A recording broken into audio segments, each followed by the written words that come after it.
الحمد للہ وحدہ وکفی والصلاۃ والسلام علی من لا نبی بعد۔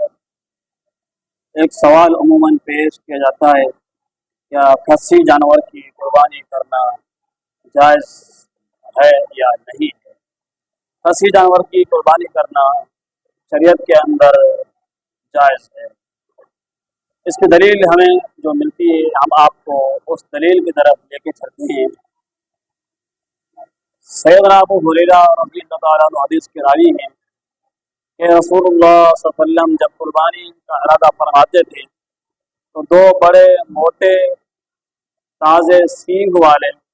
چت قبرے کھسی مینڈے آپ علیہ السلام خرید کر لاتے تھے۔ صحیح ابن ماجہ کے اندر اس بات کی دلیل موجود۔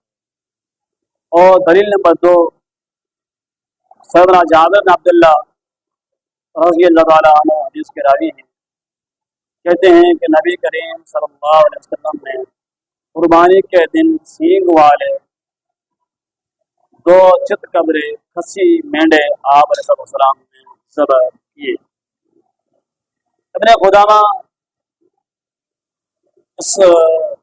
ان حدیث کو نقل کرنے کے بعد کہتے ہیں کہ کھسی جانور قربانی میں کفایت کر جاتا ہے، کیونکہ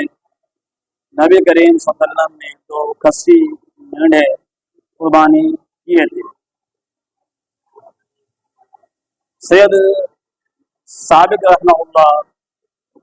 کا بھی یہی موقف ہے، وہ کہتے ہیں کھسی جانور کی قربانی کرنے میں کوئی حرج نہیں، تو لہذا کھسی جانور کی قربانی کے لیے جو عوام الناس کے اندر ایک فضول بات پھیلائی جاتی ہے کہ کھسی جانور یہ ایک نقص ہوتا ہے، تو لہذا نقص ہمارے معاشرے کو نظر آ رہا ہے۔ اللہ کے پیغمبر تو یہ آپ نے قربانی کی ہیں کھسی بکرے مینڈے چت قبرے کھسی تھے، وہ یعنی پیغمبر صلی اللہ علیہ وسلم کو وہ نقص نظر نہیں آ رہا جو ہمارے اس معاشرے کے اندر جو لوگوں کو نظر آتا ہے، یعنی ہمارا معاشرہ اللہ کے پیغمبر سے بھی اپنے آپ کو آگے سمجھتا ہے، تو لہذا یہ چیز بھی انسان کو اس کے اعمال کو لے ڈوبے گی کہ پیغمبر صلی اللہ علیہ وسلم سے ایک بات ثابت ہے کہ آپ صلی اللہ علیہ وسلم نے کھسی بکرے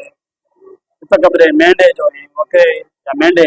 آپ نے قربانی کیے ہیں، خرید کر آپ صلی اللہ علیہ وسلم لائے ہیں، تو لہذا ہمیں بھی پیغمبر صلی اللہ علیہ وسلم کی سنت پر عمل کرنا چاہیے، اور بجائے اس کے کہ لوگوں کے اندر غلط فہمی پھیلائیں، اس سے بہتر ہے کہ اللہ کے پیغمبر کی سیدھی روایات لوگوں کے سامنے رکھیں۔ اللہ تعالی ہمیں عمل کی توفیق عطا فرمائے۔